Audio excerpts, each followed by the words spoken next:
शनिवार को दिल्ली के जंतर मंतर पर कॉकरोच जनता पार्टी ने विरोध प्रदर्शन किया।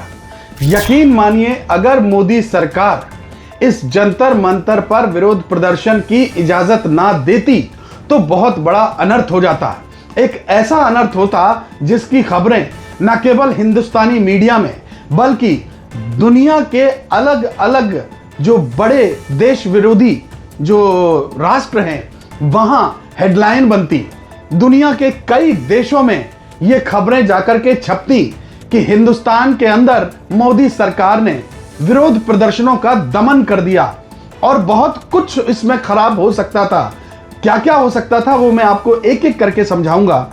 दूसरी बात कि मोदी सरकार ने इस विरोध प्रदर्शन में किसी तरीके की अनहोनी ना हो जिसकी बड़ी प्रबल संभावनाएं थी, उन सब के लिए पूरे इंतजाम करके रखे थे। वो क्या क्या थे ये भी आपको बताऊंगा और आपको कुछ ऐसे चेहरे दिखाऊंगा, वो आंदोलन जीवी न केवल देश के बल्कि विदेश के, जो हमेशा हिंदुस्तान में मोदी सरकार के खिलाफ एक भी आवाज अगर उठेगी तो वो देसी और विदेशी वो सारे चेहरे आपको यहां देखने को मिल जाएंगे।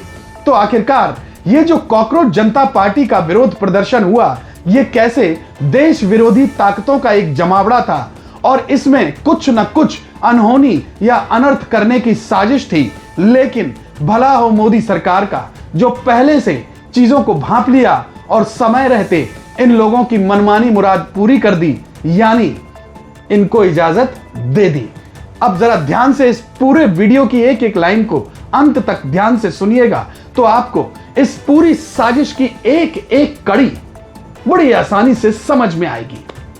समझिए कि अभिजीत दीपके ने कहा कि हम एयरपोर्ट पहुंचेंगे और वहां से सीधे पार्लियामेंट स्ट्रीट थाने में जाएंगे और वहां जाकर के हम डिमांड करेंगे कि हमें परमिशन दे दीजिए 10 बजे से लेकर के शाम के 5 बजे तक की। जरा सोचिए कि परमिशन लेने का तरीका तो आपके पास ईमेल के जरिए भी मौजूद है। बावजूद इसके आप इतने पढ़े लिखे हैं, आप रोजाना सोशल मीडिया के जरिए आपने कॉकरोच जनता पार्टी की इतनी बड़ी फौज खड़ी कर ली अमेरिका में बैठ करके, लेकिन परमिशन लेने के लिए आप एक ईमेल नहीं डाल सकते थे। यानी मंशा आपकी साफ है। मंशा साफ यह है कि आप फिजिकली ही परमिशन लेंगे और उसके पीछे की साजिश क्या है इसको भी समझिएगा कि जैसे ही आप एयरपोर्ट पर उतरेंगे और उसके बाद वहां पर बहुत सारे लोग मौजूद होंगे जो आपके स्वागत में होंगे और पूरा एक रेला लेकर के आप एयरपोर्ट से पार्लियामेंट स्ट्रीट थाने पहुंचेंगे। और जैसे ही पार्लियामेंट स्ट्रीट थाने में दिल्ली पुलिस आपको परमिशन की इजाजत नहीं देगी तो आप लोग क्या करेंगे? सड़कों पे लेटेंगे, पीटेंगे, हाय हाय तौबा तौबा। चूंकि ये सब लोग हाथों में तिरंगा, हाथों में संविधान की कॉपी और हाथों में बाबा साहब अंबेडकर जी की तस्वीर, इन सब को लेकर के ये लोग आए थे और इन सब की पूरी प्लानिंग थी। बार बार कह रहे थे शांति प्रिय प्रदर्शन करना है, लेकिन अगर इजाजत ना मिलती तो बहुत कुछ गलत भी होता। यही लोग सड़कों पर भागते, दौड़ते, गिरते। सोचिए जब वो तिरंगा जमीन पे गिरा होता, जरा सोचिए कि जब वो संविधान की कॉपी जमीन पर गिर करके फट रही होती, जरा सोचिए कि बाबा साहब अंबेडकर जी की तस्वीर पैरों तले रौंदी जा रही होती, तब क्या तस्वीर हिंदुस्तान की पूरी दुनिया में जा रही होती। और यही सब कुछ कराने की साजिश थी। लेकिन 6 महीने पहले ही मोदी सरकार को यह इंटेलिजेंस था कि कुछ ना कुछ विरोधी दल बड़ा कर रहे हैं। और जैसे ही सीजेआई की एक कॉकरोच वाली रिमार्क मिली, कॉकरोच जनता पार्टी खड़ी कर दी गई। और यही मौका था मोदी सरकार के खिलाफ उस जेनजी को भड़का देने का, आग लगा देने का। लेकिन मोदी सरकार ने भी पूरी प्लानिंग करके रखी हुई थी। जैसे ही एयरपोर्ट से बाहर आए अभिजीत दीपके, उनको वहीं लेटर थमा दिया गया कि आपको पार्लियामेंट स्ट्रीट भी आने की जरूरत नहीं है, हमने तो साहब आपको परमिशन दे दी, आप आइए आराम से। यानी जो की मंशा थी उसका रास्ता पहले ही निकाल के साफ कर दिया गया। इसके अलावा दिल्ली पुलिस ने पार्लियामेंट स्ट्रीट पर जंतर मंतर के आसपास जो पुलिस की पूरी फोर्स वहां जो तैनात कर रखी थी, उन सभी के बॉडी कैम लगे हुए थे। बॉडी कैम इसलिए कि आप चलिए, घूमिए फिरिए, एक एक चीज पर सारी निगाह, सारी जो लोग हैं वहां जो एक्टिविटीज हो रही हैं वो सब कुछ पुलिस वालों के बॉडी पर लगे हुए कैमरे में रिकॉर्ड हो रही है। और ये क्यों किया गया? ये इसलिए किया गया क्योंकि ये सबक है नेपाल से, ये सबक है बांग्लादेश से। क्योंकि इन दोनों ही देशों में जब जेनजी आंदोलन हुए तो वहां पर आंदोलनों के बीच में कुछ देश विरोधी ताकतें ऐसी थीं जिन्होंने वहां पर क्योस मचाया, जिन्होंने वहां कुछ ना कुछ अनहोनी की और आंदोलन भड़क उठे, चिंगारी भड़क गई। तो इसीलिए ये कैंप, बॉडी कैंप दिए गए थे ताकि कोई इस तरीके की घटना हो तो ज्यादा से ज्यादा लोग, ज्यादा से ज्यादा कैमरे मौजूद रहें ताकि रिकॉर्डिंग हाथों हाथ सामने आ सके। बहरहाल ये सारा आंदोलन जिस तरीके से इसको खराब करने की प्लानिंग थी, उस पर कहीं भी कोई भी एक छोटा सा भी सवाल न खड़ा हो सका। जरा सोचिए कि जिस पार्टी ने लाखों में अपने फॉलोअर्स बना रखे हैं, सोशल मीडिया के जरिए आपने लाखों में फॉलोअर्स खड़े कर दिए, एक पूरी फौज हो गई, लेकिन जब आप प्रोटेस्ट करने के लिए जंतर मंतर पर उतरे और जिसकी तैयारी, जिसके बारे में आप अमेरिका से लगातार आह्वान कर रहे थे, हिंदुस्तान के अंदर दिल्ली में प्रेस कॉन्फ्रेंस हो रही थी, लद्दाख से बैठ करके सोनम वांगचुक लगातार जेनजीज को इनवाइट कर रहे थे, वहां लोग कितने पहुंचे? कम से कम 500 लोग तो मीडिया कर्मी थे, तमाम सारे यूट्यूब चैनल वाले जो सिर्फ कवरेज करने के लिए आए हुए थे, 1000 के आसपास पुलिस वाले। और ये जो प्रोटेस्ट के नाम पर कॉकरोच जनता पार्टी के लोग जो पहुंचे थे, वो गिनती के 300 साढ़े 300 लोग नहीं थे। बीजेपी के नेता है तेजिंदर सिंह बग्गा, उन्होंने जो अपने सोशल मीडिया, अपने ट्विटर पर जो फोटो डाली है, बड़ी काबिले तारीफ है। एक एक आदमी के सर पे उन्होंने नंबर मार्क कर दिए। अरे हम कहते हैं 300, साढ़े 300, और मान लीजिए दाएं बाएं खड़े हुए लोग 400, 450, 500। एक यूट्यूब वाला तो इस कदर मजाक बना रहा था कि साहब हमारे मोहल्ले में जब जेसीबी मशीन आ जाती है खुदाई के लिए, तो जितने लोग आपके यहां जंतर मंतर पर आए हैं, उससे ज्यादा तो हमारे मोहल्ले में खड़े हो जाते हैं। तो कुल मिलाकर के इनके लोग पहुंचे ही नहीं। यानी वो लोग जिनको ये भड़काने की कोशिश कर रहे थे, वो लोग आए ही नहीं। वो लोग जिनका नीट का पेपर कैंसिल हुआ, जब जिनका असली दर्द था, वो स्टूडेंट्स तो कहीं नजर ही नहीं आए। लोग कौन से थे जरा ये समझिएगा। अब यहां से बहुत इंपॉर्टेंट चीज शुरू होती है। कौन से लोग यहां मौजूद थे? यहां मौजूद था वो जेएनयू वाला ढपली गैंग, जो बार बार ढपली बजा के मांगता है आजादी, उसे हिंदुस्तान से आजादी चाहिए। और एक बड़ी बात बताऊं मैं आपको कि अभिजीत दीपके जैसे ही एयरपोर्ट पर उतरे, एयरपोर्ट पर इंडिया में आते ही उन्होंने जो सबसे पहला फोन किया, वो भला किसको किया जरा सोचिए। वो पहला फोन गया उनका वृंदा करात के पास, वो वामपंथी नेता वृंदा करात। क्यों? चूंकि खबरें थी कि लोग नहीं पहुंच रहे हैं, तो यकीनी तौर पर यही बात हुई होगी कि मैडम ये जो वामपंथी जितने भी छात्र हैं, जेएनयू का जो ढपली गैंग है, भेजिए जरा। ये आईसा वाले, ये एसएफआई वाले, डीएसएफ वाले, यही सब तो हैं, लेफ्ट यूनिटी वामपंथी गैंग, भेजिए उनको। ये सारे लोग वहां पहुंच गए। जरा सोचिए कि ये तो वहां धर्मेंद्र प्रधान का इस्तीफा मांगने पहुंचे थे, आह्वान तो यही था। तो ये आजादी वाला, ये टुकड़े टुकड़े गैंग वाला वहां कैसे पहुंचा? क्योंकि यही मेजॉरिटी है, यही विचारधारा है, यही वो लोग हैं। नाम नीट का, लेकिन काम देश विरोधी। मैं आपको एक और तस्वीर दिखाता हूं। इस तस्वीर को देखिए। ये महिला जो है सुदेश गोयल, ये महिला आपको हर मोदी विरोधी आंदोलन में खड़ी दिख जाएगी। इसकी ये तस्वीरें देखिए आप। ये किसान आंदोलन होता है तो वहां मौजूद मिलेगी। ये आपका जब रेसलर्स का प्रोटेस्ट हुआ था, वहां पर ये मौजूद थी। यही वो महिला है जिसने पीटी उषा को वहां रेसलर प्रोटेस्ट में बुरी तरह प्रताड़ित कर दिया था। पीटी उषा रो करके वहां से वापस उल्टे पैर चली गई थी। वो पीटी उषा जिनको पूरा हिंदुस्तान सम्मान की निगाहों से देखता है, उस पीटी उषा के लिए इस महिला ने गलत शब्दों का इस्तेमाल किया।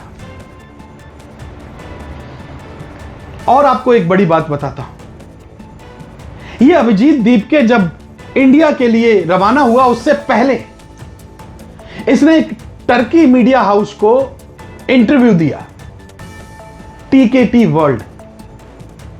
टीकेटी वर्ल्ड जो कि हिंदुस्तान के अंदर बैन है, क्योंकि वो हिंदुस्तान विरोधी ही खबरें दिखाता है। तो आपको पूरी दुनिया में टीकेटी ही मिला था इंटरव्यू देने के लिए, जबकि आप जानते हैं कि वो हिंदुस्तान विरोधी खबरें ही दिखाता है। तो आपको जिस देश में जिस चैनल को बैन कर रखा है, उसी को आप इंटरव्यू देकर के हिंदुस्तान आते हैं।